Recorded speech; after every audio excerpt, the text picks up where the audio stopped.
For the 8th time, the SuperTubers are all gathered. Welcome once again. And I guess the one thing that stands out is that there are a couple of substitutions that have been made from the last episode.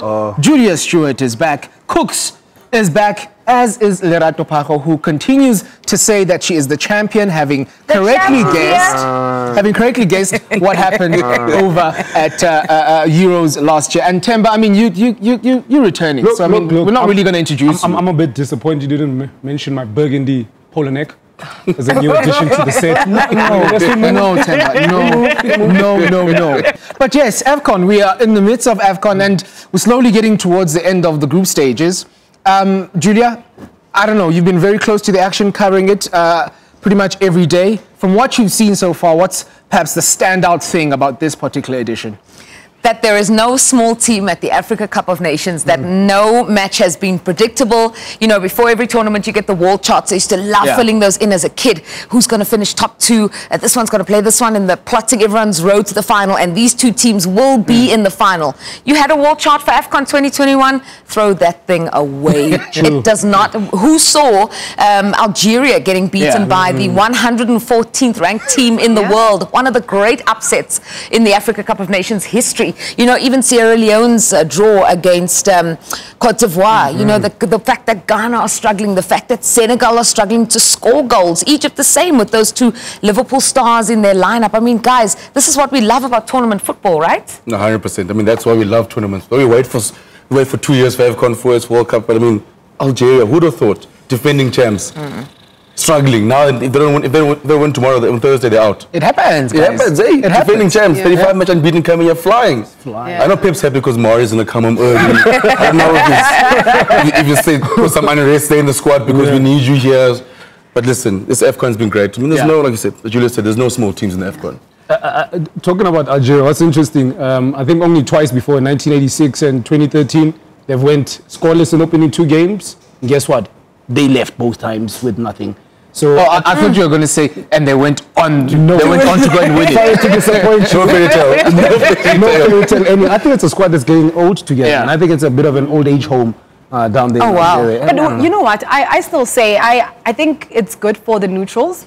I think it's a great AFCON because now you're getting all of these teams that people never gave a chance to. Saying, listen, we're not going to be here making up numbers. If anything, we're here to compete. When you look at a team like Cape Verde, and they're saying, listen, anybody else would have thought this is a team that's going to get booted out in the first round. And now they're looking at the odds and they're like, we can actually do something here. If you don't get it, forget about it. Do you know one of my favorite aspects as well? Especially considering what's going on here in this country, is seeing the fans in the stadium.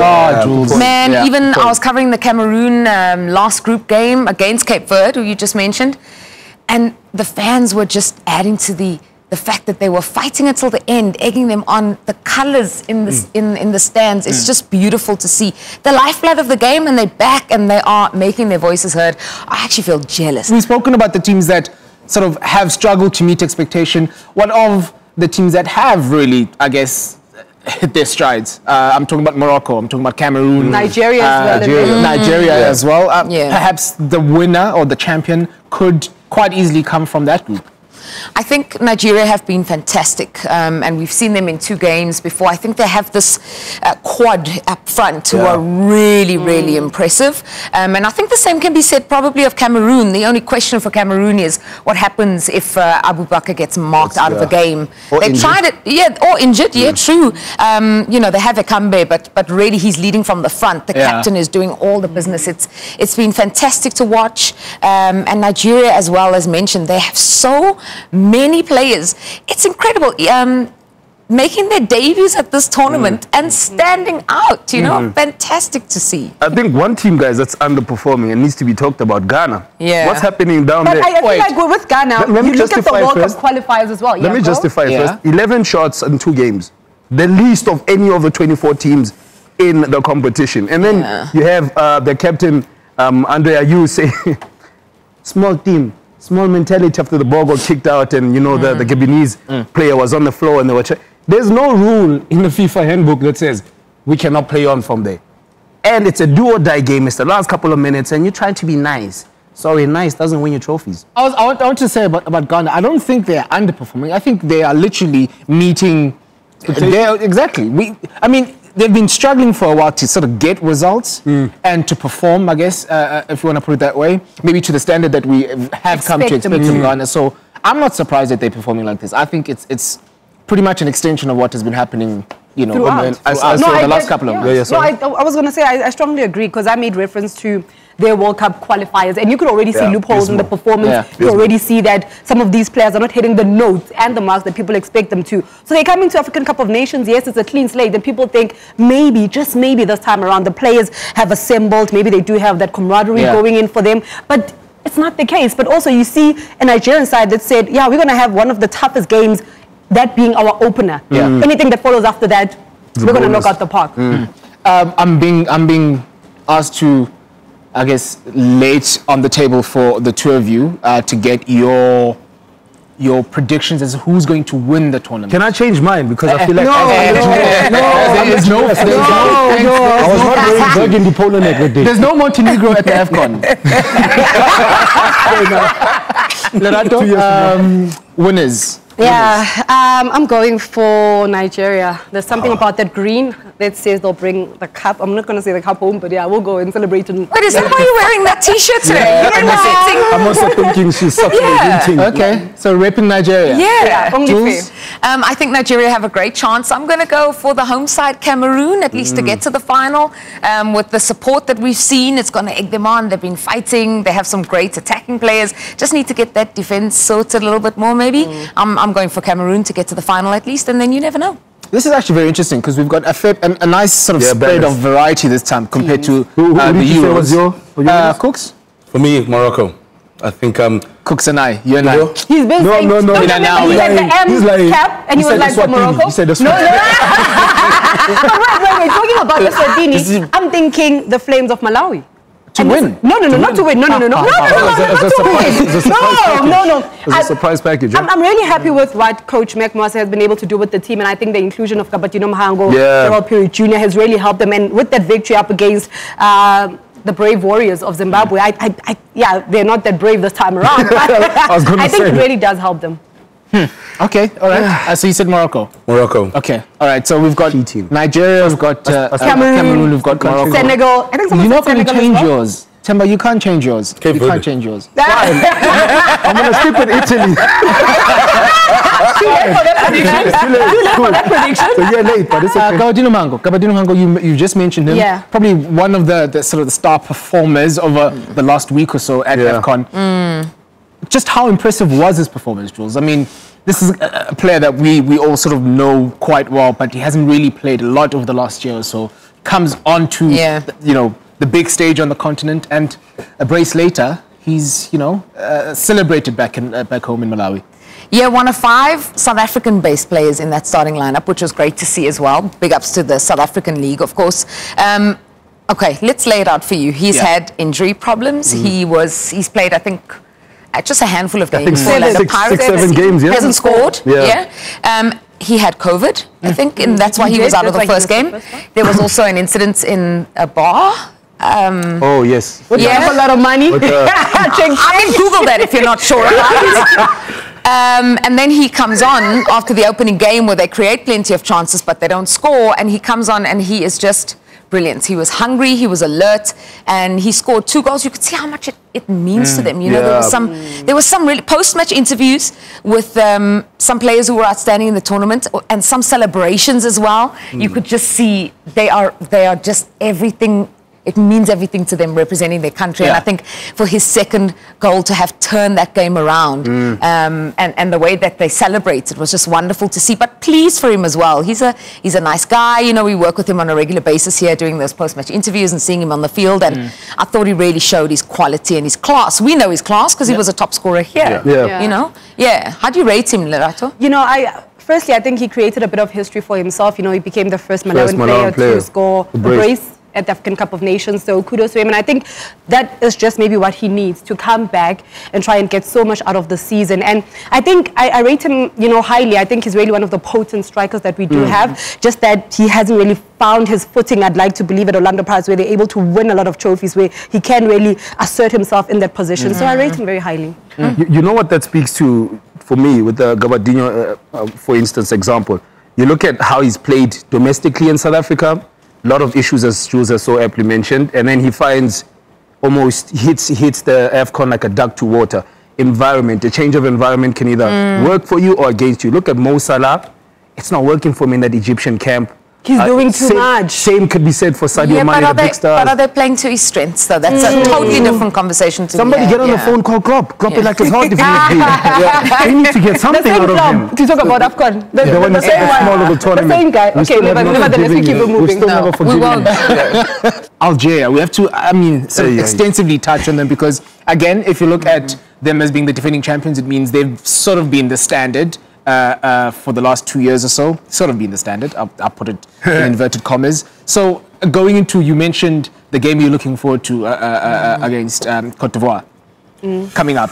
Going into that, what needs to change? How do you change that from an Algeria point of view? I mean, I think for me, I do think that against Cote d'Ivoire, I think they're slightly there for the taking. I think we saw them against Sierra Leone, not able to close the game out.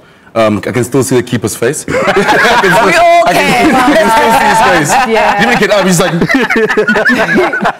So I do think Algeria do stand a chance. I mean, like, but also when you go into a tournament as the defending champs, you got the target on your back. Yeah, true. It's different when you're going into as you chasing it, but when you're the target at back, all those teams know that Algeria is they're coming in as the best side in Africa. So everyone's like, this is the game you won. These are the guys you won. But now they're up for the taking. Everybody's like, bring them out. No, everyone's like, a side like Algeria, I also believe that it's a class side, so they're due a good game. For a lot of people, this is going to be the headline for this particular episode. Yeah. Because we are due a Kooks interview. And Julia will kindly conduct this interview. Waited 12 months. Over to you, Jules. Thank you so much, Wazia. Great to be with you here pitch side with Kooks. You know, we're just coming off quite a tricky December. And festive season is always very difficult, especially that period between, you know, Christmas and New Year. And with future Decembers coming up, I just wonder, what is your game plan for really knowing which day of the week it is in that time? I mean, Jules, obviously, it was a great festive season. A lot of things changed, and yeah, I mean, that's the peak season, and that's when you want to peak, obviously, after Christmas, before New Year's. I mean, you start trying a few things in the work, Christmas lunch dinner, and then afterwards you're flying. I think the secret for me is from Christmas to the New Year's, every day is Friday. Okay. That's the secret for me, is that I treat every day as a Friday, and then Sunday is the 2nd of Jan. And then from there, you start bringing yourself back together. Because I think when you start trying to figure out what day it is, because next thing you know, it's Wednesday, then you're missing generations because it's actually Friday. So my plan is very simple. Treat every day as Friday, and then we'll see how we go from there. Yeah, fantastic words indeed, and wise words. Thank you. We'll consider that for the next December. I wonder if you can share your thoughts with us. How many days are there actually in January? We actually did a count the other day. There's about 4,024. Right now, we're in the trenches now at the moment. Obviously, we're still waiting for the 25th, and who knows when we're going to get there at the moment. So, yeah, obviously, I've got the noodles out, and likely I want SuperTube, so that's my snack. So this is nice. So, yeah, that's what I'm hoping to come back tomorrow because, yeah, it's tough times in the household. So, yeah, so we go. Really appreciate your time. Back to you in the studio, Luazi. Thank you very much, Julia. Thank you very much to Kooks as well. And you guys are absolutely I felt it.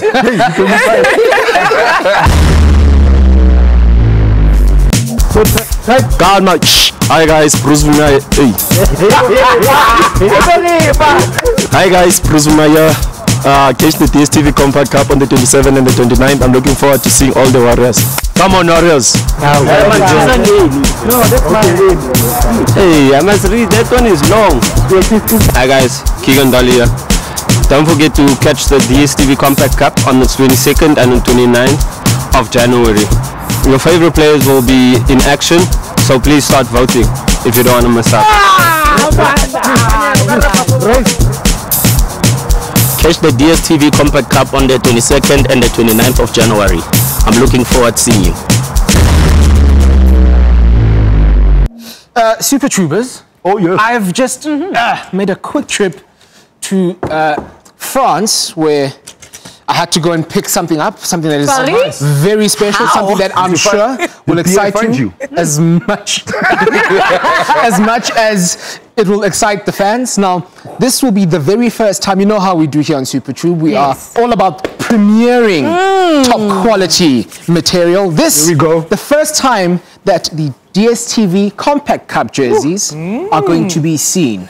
by anyone. So all of us here, we don't know what we are going to be exclusive content. That's what they say. That's what they say. We start with Dinaledi. Please show us, reveal. Shine bright like a diamond. Look at that. Look at that. It's your size. There it is. There it is. I wonder who's going to be wearing number 2 for Dinaledi. I wonder. Kooks. Kooks. There it is. There it is. And in red, we have the Warriors. Yes. Manchester United. No. The Warriors. Come down. Woo. Unfortunately, Love it's it. not. Oh, It's mine not. got a 10 on the back. And clad in coastal yellow. Coastal yellow is Coastal United. Oh, here we go.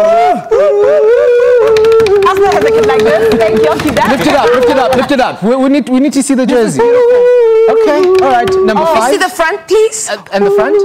Love that touch of black. Ole! And of course, the team that will be winning the Compact Cup. On the money. We've got On the Amabutu. money. Amabutu. Oh, look at this. Look at this. Look at Number this. 2. Look at this. Bird. Amabutu. Looks like a Proteas t-shirt.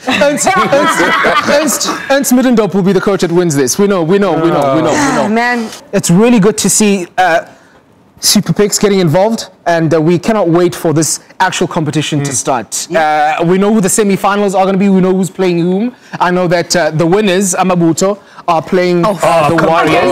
Come on. They're playing the Warriors. Against me. Yes. Can I just say, I mean, you know, Kooks, I mean, I'm looking at this and I can see a Nkosi Loach wearing it. I can see a Njabulo we Blom go. wearing it. Umshino Shinchayo, Vati Nkosi Ngipile Ngobo. Dion Hoto. Lerato, when you're talking about the when I look at this Dinaledi jersey, I'm thinking it's almost Friday. Everything is on Friday. I've got a date coming up, you know. Some date trip, Nyana. A touch of blue. Things like my eyes. That's what I'm thinking. You know, I can look the part, you know, on and off the field. And imagine you go out with Naledi. Look, Naledi. But then, I hear him talking about Dinaledi and his little Man City. Day trip, please. I've got Coastal United. I've got Evidence Mokopa. Okay. Up front for me, I can see him banging 5 goals in the tournament. And based on that evidence, case closed. okay. All right. So for our next episode, Moses Praise is going to be joining us to tell us a bit more about Superpicks and, of course, you know, the fact that it's going to be coming into the South African market. And I guess in the next couple of months, it's going to be really interesting to see how it all plays out in this footballing world of ours. We have to first, though, go into the starting lineups because...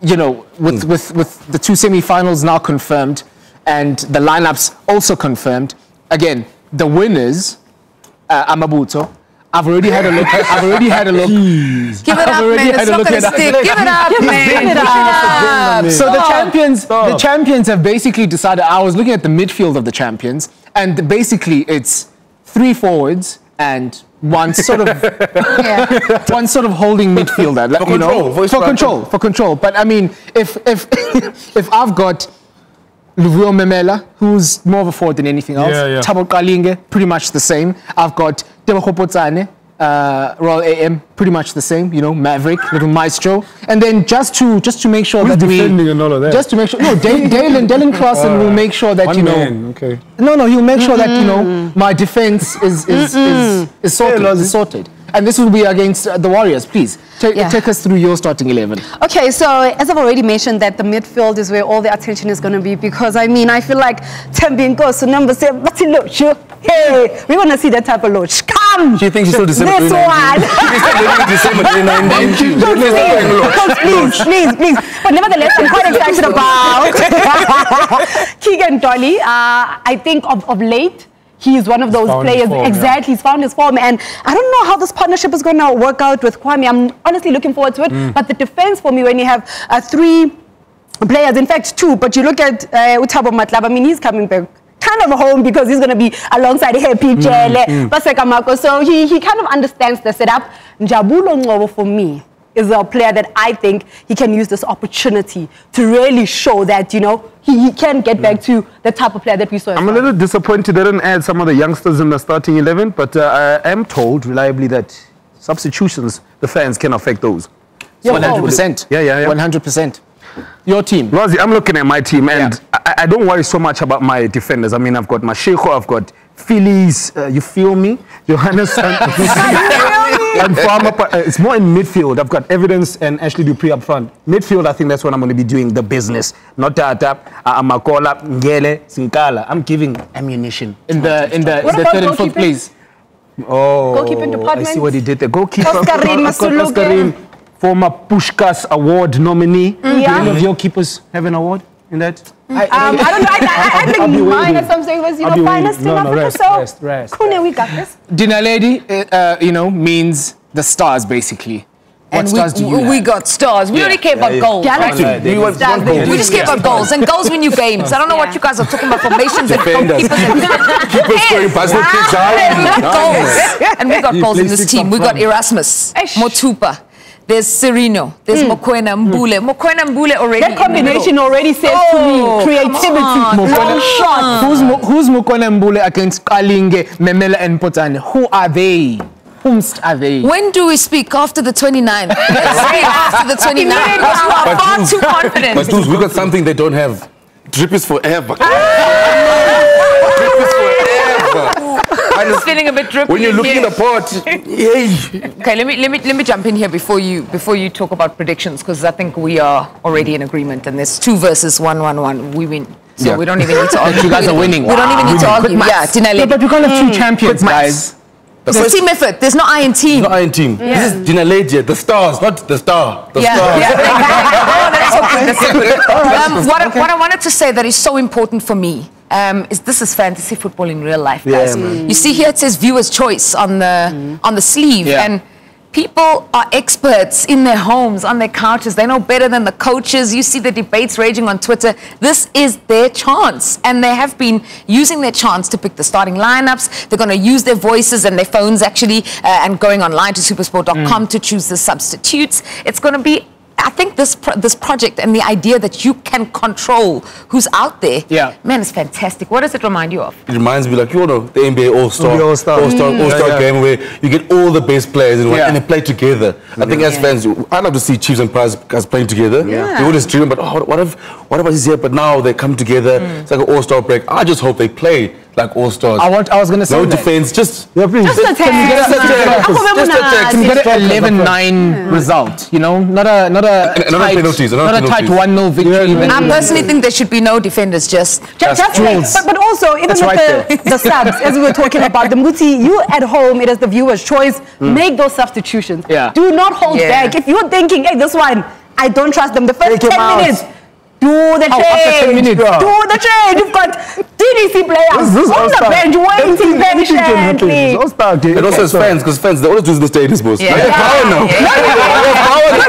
So you must make sure you've charged, so that when you do start doing this, somebody needs to develop an emoji. Like I was going to say, very quickly. Who's going to be in the final and who's winning it? I spar with my little eye. I have to say, Dina Lady. Dina Lady have a very strong side. They have a very strong squad. I will not lie to you. And especially what's the ammunition I've still got in stock off the bench. Look at my coastal side, I think. Timber, I'm so how much did that hurt? Yes. Listen, so red really does go well with a bit of blue. So I'm told. So I think the Warriors up against the Stars, something is about to happen in a Lady Warriors final. Warriors coming out strong. I see Coach Dylan Kerr getting a tattoo of the DCC. Does he want to it? All right. Kooks, who is Dina Lady going to be beating in the final? Lie to us. To be honest, we don't matter. It doesn't matter for us. We don't care. We'd love the Warriors. Watford, we want to get Watford. But in the day, on the 29th, Jules now hosting a little something shindig for celebration. You can come to the box there. Because we'd have been paid. It's after payday. Or win, Dina Lady, the Stars. It's going to be nice, guys. Pull in, man. Okay, all right. Look ups. Listen, As long as you pay. Amabuto, it's you and I in the Nobody's final. giving Amabuto a chance. Have you noticed, Lazi? Nobody's even seeing them in the final. It's just Amabuto and I. That's all we need to win this. Right. We've got this. Coach Ernst. Amabuto wins. Coach You're Ernst. never going to hear it. Coach Ernst, it's you and I. How much banter do you think there's going on between the players right now? Right? Yeah. I'm curious. I think actually some of them are like, yo, listen, I can't wait for that combination. That's such a bad pairing in the one I am. I've been saying they must get you to my team. So now we will show them that me and you, A reminder to all our viewers to please continue to vote. You still have a chance to, again, affect those substitutions on match day and Win that a 1 million. million rand. Whew, Yeah. that So cool I'm 1 thinking million if I rand. win the million, then I can go and celebrate with whichever team wins, right? Because You can buy dinner lady if you win. but actually then But the countdown is well and truly on for the DStv Compact Cup, 22nd of January. In fact, January going forward is never going to be the same again. Nice one. It's definitely not going to be the same again. On that note, we say cheers once again. Dun, dun, dun, SuperTube dun. is out.